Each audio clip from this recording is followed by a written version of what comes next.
en la penumbra de lo desconocido, donde las sombras bailan con los secretos, nos encontramos cara a cara con un enigma. Un enigma que ha cautivado e inquietado a la humanidad durante siglos. La Ouija, La Ouija. un tablero aparentemente simple, Ajá. pero envuelto en un halo de misterio que nos atrae, Mm. como polillas a la luz. La Ouija, un portal que algunos creen que conecta con el mundo de los espíritus, un puente entre la realidad tangible y lo intangible. Interesante. Un susurro del más allá que nos invita a explorar los límites de nuestra comprensión. Hoy nos sumergimos en sus profundidades, explorando su enigmática historia, analizando las críticas que ha recibido y desvelando las perspectivas religiosas que la rodean. Un simple juego de salón, un instrumento de oculto, o quizás algo que desafía toda categorización. Prepárense, porque algunos de los datos que descubriremos podrían hacerles replantearse todo lo que creen saber sobre este misterioso objeto. Para empezar, imaginen un tablero de madera, con un aura antigua y misteriosa. Sobre él, las letras del alfabeto, los números de 0 al 9, y las palabras sí, no, hola y adiós. Como esperando pacientemente a que se te dé voz. Y en el centro, la plancheta, una pequeña pieza con forma de corazón, que se convierte en el instrumento a través del cual se supone que se manifiestan las voces del otro lado. Es curioso, ¿verdad? Un objeto tan sencillo, casi infantil, Sí, pero con un potencial tan inquietante. ¿Cómo es posible que algo tan simple puede evocar tanto misterio y temor? es precisamente esa simplicidad, esa aparente inocencia, lo que la hace aún más perturbadora. La Ouija nos enfrenta a la incómoda posibilidad de que la comunicación con lo desconocido esté al alcance de nuestra mano. Literalmente. Se dice que los participantes deben colocar sus dedos sobre la plancheta, concentrarse en una pregunta y esperar a que ésta se mueva, guiada por una fuerza invisible, para deletrear las respuestas. Y aquí es donde la cosa se pone interesante. La sinceridad y la seriedad con la que se aborda la sesión son, según los creyentes, fundamentales. Para obtener respuestas genuinas, cualquier atisbo de duda o burla podría interferir con la comunicación con el otro lado. Casi como si estuviéramos tratando de establecer una conexión delicada, con una entidad susceptible. Exactamente. La Ouija, a quienes creen en su poder, no es un juguete. Es un portal a un mundo que no comprendemos del todo. Y por lo tanto, hay que tratarlo con respeto, incluso con cierto temor. ¿Y su historia? ¿De dónde surge este enigmático tablero? ¿Es una invención moderna o se remonta a tiempos más remotos? Ahí es donde las cosas se vuelven aún más fascinantes. Sus orígenes son, como la propia Ouija, un tanto difusos, envueltos en la bruma del tiempo. Ya, Algunos estudiosos creen. Que podría tener sus raíces en un antiguo sistema de adivinación árabe llamado Zairagia. Zairagia, un nombre tan evocador como la propia Ouija. ¿En qué consistía este sistema? ¿Qué lo conecta con el tablero que conocemos hoy en día? La Zairagia empleaba letras del alfabeto, dispuestas en círculos, para predecir el futuro. Una configuración que guarda una sorprendente similitud con la Ouija. Es como si la idea de utilizar letras como intermediarias para comunicarnos con lo desconocido, fuera un concepto que ha resonado a través de las culturas. Y los tiempos. Es realmente fascinante pensar que la Ouija pudiera tener una conexión con prácticas ancestrales. Prácticas ancestrales de adivinación. ¿Y cómo llegó este concepto, esa idea? A materializarse en el objeto que conocemos como la Ouija. Bueno, el tablero Ouija, tal como lo conocemos hoy en día, fue patentado en Estados Unidos en 1880 por Elisha Jefferson Bond. Sin embargo, no está del todo claro si él fue el verdadero inventor o simplemente patentó una de las muchas planchetas o tablas parlantes que ya circulaban por Europa y Estados Unidos. En aquella época. Es decir, que la Ouija ya era un fenómeno en cierto, un secreto a voces, antes de que se le pusiera un nombre. Y se le diera una forma comercial. Pero, ¿de dónde viene el nombre Ouija? ¿Qué misterio se esconde tras esa palabra? Hay diferentes versiones sobre el origen del nombre, cada una tan intrigante como la anterior. Una de ellas, aunque sin pruebas concluyentes, afirma que Ouija es una antigua palabra egipcia que significa mala suerte. Esta teoría fue popularizada por Charles W. Kennan, quien creó la primera empresa para fabricar y comercializar el tablero en 1890. Mala suerte, un nombre que sin duda añade una capa de misterio y hasta de temor al objeto. Pero hay otras versiones sobre el origen del nombre, otras pistas que nos acerquen al corazón del enigma. Sí, la versión más aceptada, aunque no por ello menos enigmática, es que el nombre Ouija proviene de la combinación de las palabras Wei en francés y Ja en alemán, ambas significando sí. Esta teoría fue difundida por William Full, quien compró la patente del tablero y lo popularizó aún más, convirtiéndolo en un objeto casi omnipresente en los hogares, de finales del siglo XIX y principios del XX. Ouija, sí, es curioso cómo un nombre tan simple puede evocar tantas emociones y encender la imaginación. La Ouija, un tablero que susurra sí a lo desconocido. Un sí que nos invita a adentrarnos en un territorio inexplorado, donde la razón se tambalea y la certeza se desvanece. Pero como con todo lo que se asoma a lo desconocido, la Ouija no ha estado exenta de controversia. Natural que un objeto que dice conectar con el mundo espiritual despierte tanto fascinación como escepticismo. ¿Qué dicen aquellos que dudan? Que dudan del poder de la Ouija. ¿Cómo explican su aparente funcionamiento? Bueno, los escépticos argumentan que la Ouija no es más que un juego, una ilusión creada por nuestra propia mente y para respaldar su postura.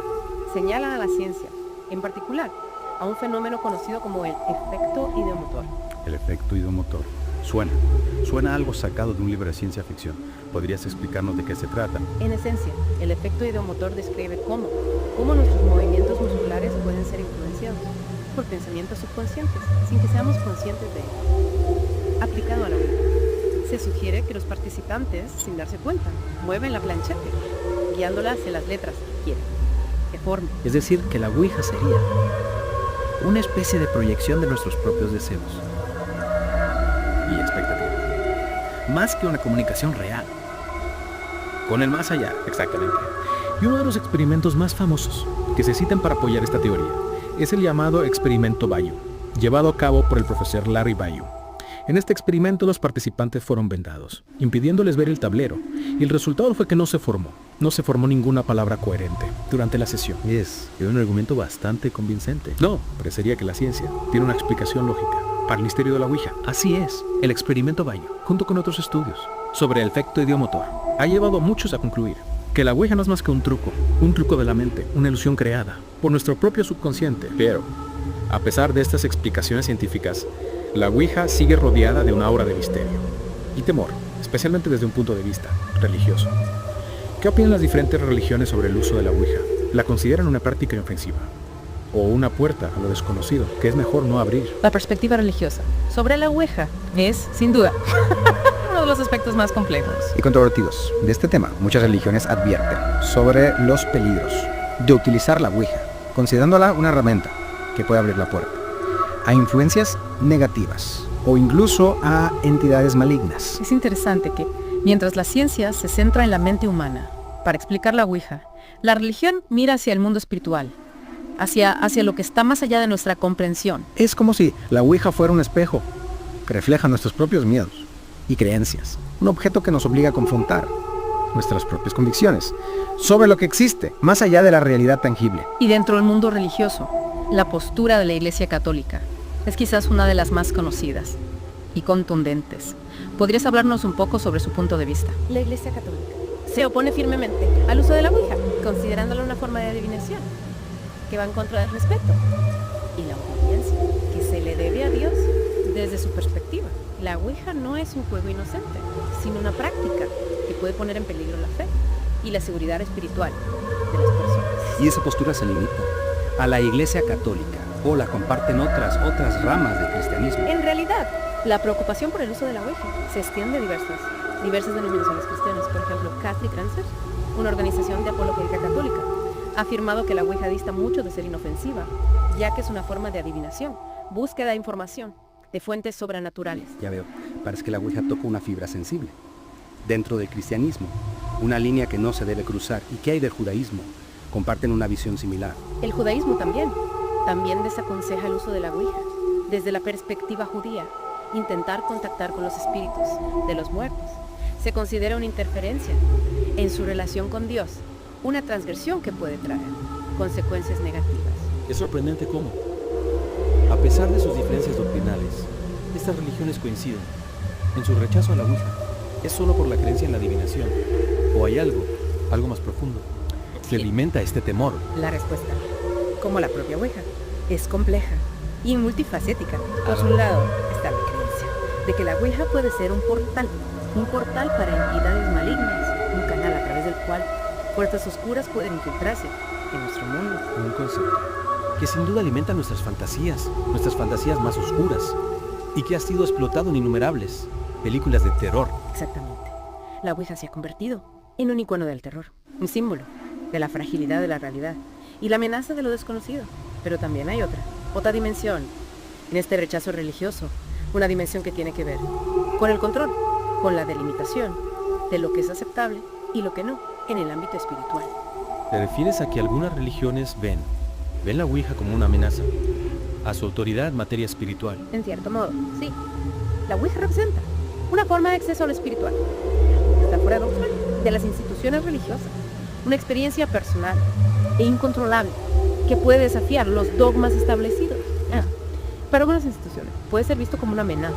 Es una perspectiva interesante y que nos lleva a pensar en la Ouija no solo como un objeto misterioso, sino como un símbolo de la eterna lucha entre la fe y la razón, entre el control institucional y la experiencia individual. Y en ese sentido, la Ouija trasciende su simple materialidad, convirtiéndose en un espejo que refleja nuestros propios miedos, creencias y la eterna búsqueda de respuesta a lo desconocido. Un espejo que nos invita a cuestionar nuestros propios límites y a explorar la frontera entre lo que creemos y lo que tenemos. Y en esa exploración, en esa búsqueda de respuesta, es donde reside el verdadero poder de la Ouija. Un poder que va más allá de lo sobrenatural y que nos enfrenta a la complejidad de nuestra propia naturaleza humana. Es curioso cómo la Ouija, a pesar de las explicaciones científicas y las advertencias religiosas, sigue manteniendo su poder de fascinación. Quizás esa mezcla de misterio y temor lo que la hace tan irresistible. Sin duda la Ouija nos ofrece una posibilidad, aunque sea remota, de asomarnos al otro lado del velo y conectar con lo que está más allá de nuestra comprensión. Y esa posibilidad, por aterradora que pueda parecer, es al mismo tiempo seductora. Y no podemos negar que la Ouija ha dejado una huella profunda en la cultura popular. Películas, libros, música, videojuegos. La Ouija está presente en todas partes, como símbolo de lo desconocido, de lo que nos atrae y nos aterra. Al mismo tiempo, es cierto, la Ouija se ha convertido en un elemento recurrente en el cine de terror, desde clásicos como El Exorcista, hasta producciones más recientes. Y en la música, muchas bandas, especialmente en el género del rock y del metal, han utilizado la Ouija como tema en sus canciones, añadiendo un toque de misterio y oscuridad a su obra. Es como si la Ouija fuera un imán para nuestra imaginación, un catalizador para nuestros miedos y fascinaciones más profundas. Exacto, la Ouija nos recuerda que a pesar de todos nuestros avances científicos y tecnológicos, seguimos siendo criaturas atraídas por lo desconocido, por lo que no podemos explicar concretamente. Y en ese sentido, la Ouija nos conecta con una parte muy primitiva de nuestra naturaleza, con el temor a lo inexplicable y la necesidad de encontrar respuestas a los grandes misterios de la existencia. Y quizás en última instancia, esa sea la verdadera razón por la que la Ouija sigue siendo relevante en el siglo XXI. No se trata solo de un juego o una herramienta de adivinación, sino de un reflejo de nuestra propia búsqueda de significado, de nuestra necesidad de creer en algo, más allá de lo que podemos ver y tocar. Es una reflexión muy acertada. La Ouija nos confronta con la posibilidad de que haya más en el universo, de lo que podemos comprender. Y esa posibilidad, por inquietante que pueda parecer, también puede ser de inspiración. Y al final cada uno de nosotros debe decidir lo que cree sobre la Ouija. Un simple juego, una herramienta peligrosa, un espejo que refleja nuestros propios miedos y anhelos. Lo importante es que nos acerquemos a este tema con respeto, con una mente abierta y con la conciencia de que lo que creemos puede influir en nuestra propia realidad. Y con esa nota de misterio, queridos oyentes, les invitamos a reflexionar sobre todo lo que hemos explorado hoy. La Ouija sigue siendo un enigma, un objeto que desafía nuestras explicaciones y nos invita a cuestionar los límites de nuestra comprensión. Quizás la verdad sobre la Ouija, como la plancheta en el tablero, siga moviéndose, esperando a ser descubierta. Hasta nuestra próxima inmersión en lo desconocido